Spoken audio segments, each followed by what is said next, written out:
Конец 80-х, начало 90-х годов. Россия находится в колоссальном экономическом кризисе.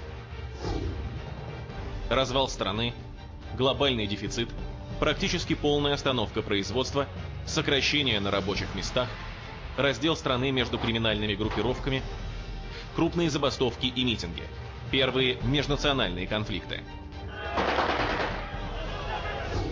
Эйфория перестройки сменилась суровой реальностью. Власть все меньше вызывает доверие у граждан. С прилавков исчезают не только продукты первой необходимости, но и те продукты, которые никогда раньше не были в дефиците. Сахар, крупы, растительное масло и многое другое. Впервые после Второй мировой войны вводятся продуктовые карточки или талоны. Причиной возникновения талонной системы в 90-е годы был дефицит товаров широкого потребления. Колбаса, мыло, чай, крупы, соль, сахар, хлеб, стиральный порошок, женское белье, табачные изделия, водка и так далее. Проще говоря, народ нечем было кормить и не во что одевать. Естественно, ведь все производства остановились, практически ничего не производилось и не заготавливалось. Целью введения талонов было обеспечить население минимально гарантированным набором товаров. Спрос должен был снизиться, так как без талона соответствующие товары не продавали. Это интересно. Талонная система для наименее защищенных групп населения давно уже действует в США. Продуктовые карточки – это привычный для Америки инструмент социальной поддержки. Продуктовый талон представляет собой электронную карточку, ежемесячно пополняемую государством из бюджетных средств. В среднем каждый человек получает продуктовых талонов на $115 в месяц, а семья на $255 в месяц.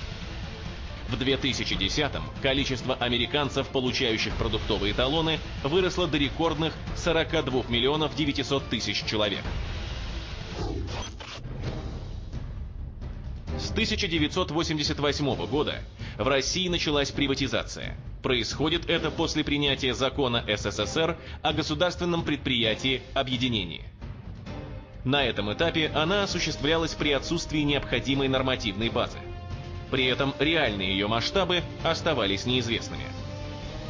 Только в 1991 году началась разработка законодательства о приватизации законом Российской Федерации от 3 июля 1991 года о приватизации государственных и муниципальных предприятий в Российской Федерации с изменениями от 5 июля 1992 года. До этого никаких документов не было.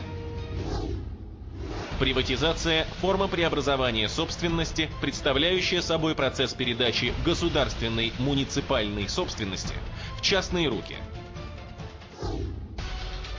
Главной экономической задачей приватизации было повышение эффективности экономики за счет создания института частной собственности на средства производства. Цель более чем благая. Ваучерная приватизация проводилась с 1992 по 1994 год. Государство выдает населению ваучеры. Не бесплатно. За каждый нужно было заплатить 25 рублей. Несмотря на то, что номинальная стоимость ваучера была 10 тысяч рублей, использовать его в качестве платежного средства было невозможно. Ваучер давал право на участие в приватизации.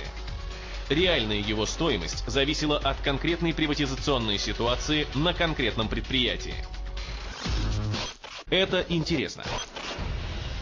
Например, в Москве в 1994 году один ваучер можно было обменять на 50 акций «Газпрома».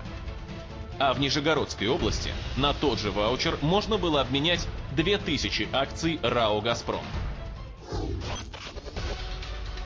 На практике приватизация в России 90-х годов сопровождается исключительным уровнем насилия, коррупции и разгулом преступности. Заводы и фабрики скупались за бесценок, за счет личных связей и неформальных отношений с первыми лицами государства и их родственниками. Происходил грабеж населения, ничего не понимающего, абсолютно обманутого. То есть это денежная приватизация, ну все знают, тогда же все эти олигархи появились, откуда они взялись? Они тогда просто была разворована страна, труды поколений присвоены единицами. В результате приватизации значительная часть государственного имущества России перешла в частные руки. В стране с нестабильной экономикой появляются первые официальные миллионеры и миллиардеры. Российский феномен. Россия – страна, в которой во время кризиса увеличивается количество миллиардеров, как в 90-е, так и сейчас. В 90-е годы активно создаются многочисленные кооперативы, ООО, ОАО и так далее. Среди этих многочисленных фирм была и в меру успешная с аббревиатурой МММ. Так было до 1994 года. После эти три буквы надолго впечатаются в историю новой России.